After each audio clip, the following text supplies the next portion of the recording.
Baik, salam hormat dan salam sejahtera. Kembali bersama saya, Radio Robin, dalam Semasa 7 Malam. Kami mulakan dengan perkembangan luar negara. Sekurang-kurangnya 36 maut dan lebih 120 yang lain cedera akibat letupan bom kereta di tengah bandaraya Ankara, Turki. Ia serangan kedua di ibu negara Turki itu dalam tempoh kurang sebulan dan ketiga dalam tempoh 5 bulan. Letupan pada 6.45 petang waktu tempatan menyasarkan hentian bas berdekatan dataran Kizile yang menempatkan hub pengangkutan awam dan juga pusat perniagaan. Letupan memusnahkan beberapa buah bas dan merosakkan banyak kedai. Setakat ini belum ada pihak mengaku bertanggungjawab. Serangan bom pada 17 Februari lalu meranggut 29 nyawa.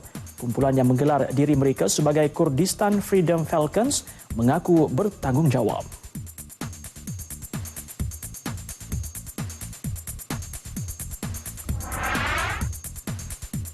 Di Ivory Coast, sekumpulan lelaki bersenjata api dipercayai cabang pertubuhan pengganas Al-Qaeda Akim membunuh 16 orang di bandar pelancongan tepi pantai Grand Bassam kira-kira 40 km ke timur Abidjan.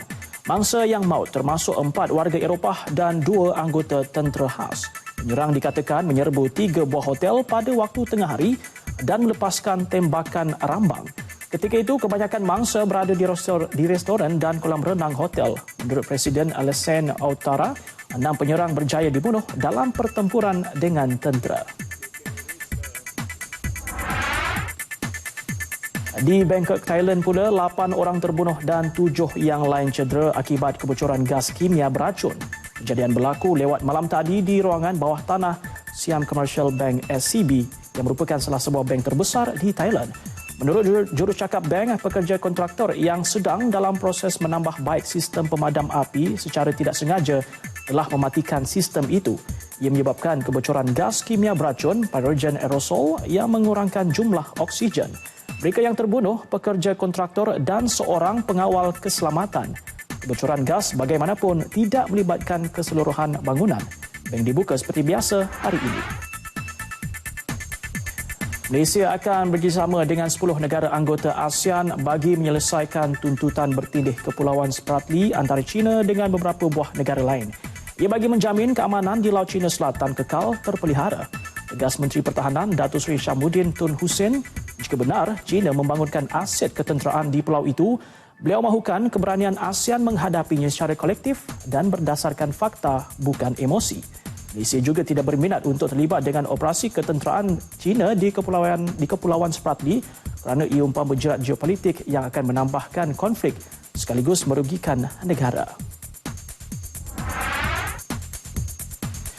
Ustaz Casanova Muhammad Raziz Ismail dihukum penjara 5 bulan dan denda RM4,000 selepas dia mengaku bersalah terhadap 5 tuduhan berpoligami dan bernikah tanpa kebenaran dengan 5 wanita.